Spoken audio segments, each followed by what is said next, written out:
What is up, everybody? Matt Parrino here from NYUpInSyracuse.com out at the AdPro Sports Training Center where the Buffalo Bills wrapped up their final practice this afternoon before Sunday's game back at MetLife Stadium against the Giants. They started off real hot last week with a win against the Jets in comeback fashion. Josh Allen leading 2 touchdown drives in the fourth quarter to bring the Bills all the way back to win that one 17-16. But we're on to a new week, and there's a lot to talk about. So real quick, previewing the game, we're going to run through some injuries first, give you some keys to the games, and then answer some questions that were asked on Twitter of me. I put out the question earlier this afternoon, and I got some responses, so we'll hit those as well. The ear pods are back. If you haven't noticed already, it's super windy out here. I tried to film one of these with a microphone, and it just didn't work out. So you're going to have to deal with the ear pods for this one.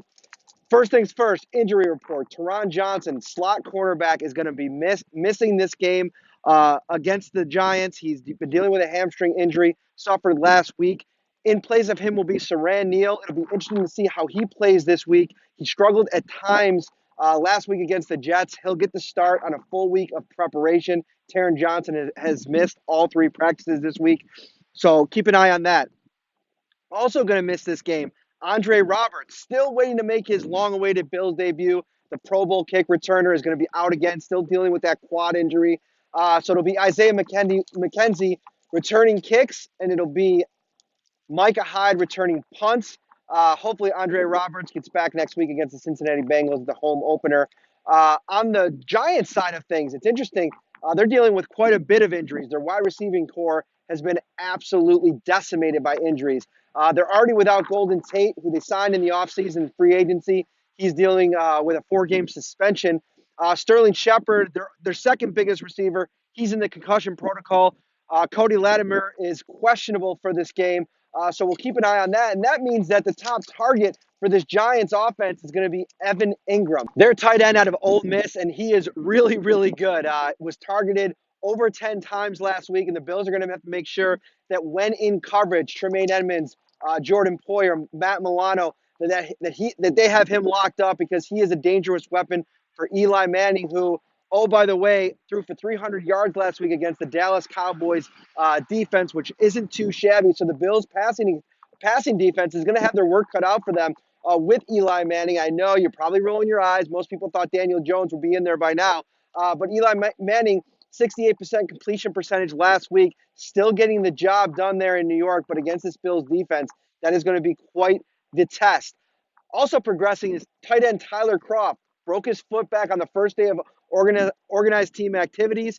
He is progressing nicely, was a limited participant in practice the last few days. He is questionable, probably won't play, but I think that's worth mentioning because once he gets back in the fold, it's going to be interesting to see how the Bills, Brian Dable, Sean McDermott, how they split up snaps for these guys, because Tommy Sweeney, 2 catches, 35 yards last week, looked really good. Dawson Knox progressing as well, so it'll be interesting to watch that and how it plays out.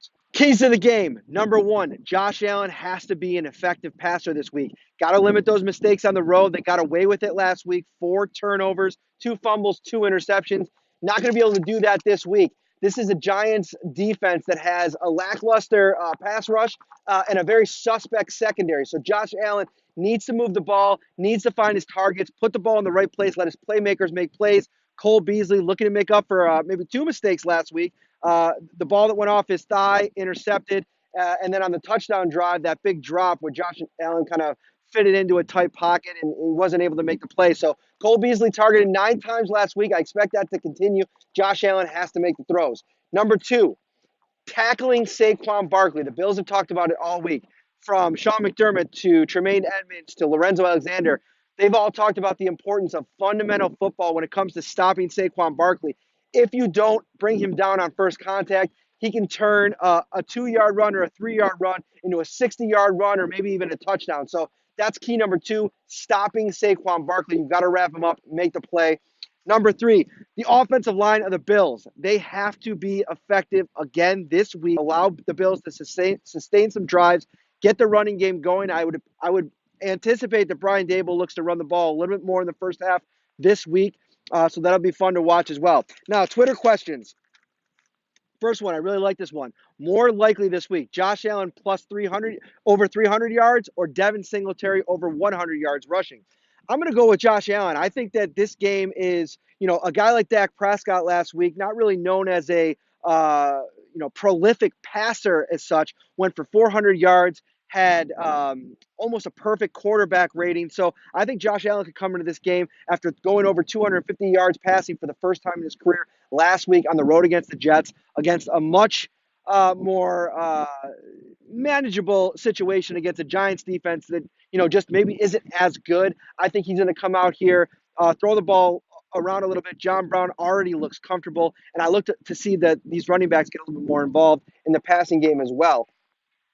Number two, seems to be a lot of media experts picking the Giants in this game. And, I think that that's okay. I know if you're a Bills fan, you want some respect for your team.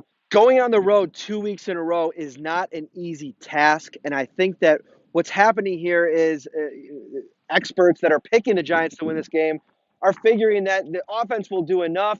Josh Allen obviously struggled, and that's the first thing that you look at when you look at last week's game early on in that one. So I think that the Bills should be successful in this game. And I think it's definitely not a must win, but it's an important game because we talked about, for weeks here as we've been looking towards the regular season, that second half schedule is tough at Cleveland, at Pittsburgh, at Dallas on Thanksgiving, and at New England. 4 of your last 6 or 7 games there. That's a tough run. So you got to kind of pile these wins on early on. I think the Bills are going to go in there and get this win. But I wouldn't be too taken back by an expert picking the Giants. They're at home.